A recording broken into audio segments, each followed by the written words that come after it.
Le tennis, c'est le 4e sport le plus pratiqué dans le monde. Eh ouais, pas mal, non? Et le tennis, ça ne date pas d'hier. Au Moyen-Âge, des moines français ont inventé son ancêtre, le jeu de paume. Ils tapaient dans une balle avec la main, d'où le nom jeu de paume. Oui, comme la paume de la main. Oups, désolé, monsieur l'abbé. C'est en 1874 que l'anglais Walter Clopton Wakefield dépose le brevet du tennis tel qu'on le connaît aujourd'hui. À l'époque, on joue toujours sur l'herbe avec des raquettes en bois et des balles en plastique. Le but du jeu? Il faut lancer la balle de l'autre côté du filet sans la faire sortir du terrain. Et il faut la rattraper avant son 2e rebond, sinon, ben c'est perdu. Et si l'adversaire ne rattrape pas la balle? Chouette, on marque des points. Au 19e siècle, les matchs se jouent surtout entre riches aristocrates. À vous de servir, mon ami.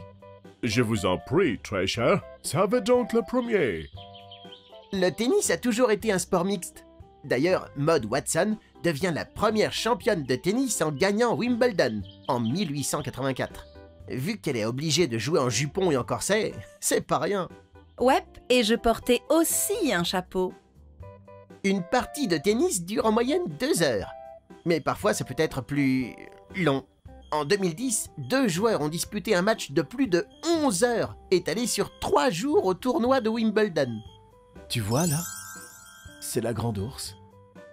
Chaque année, depuis plus de 100 ans, les champions s'affrontent dans 4 tournois très populaires.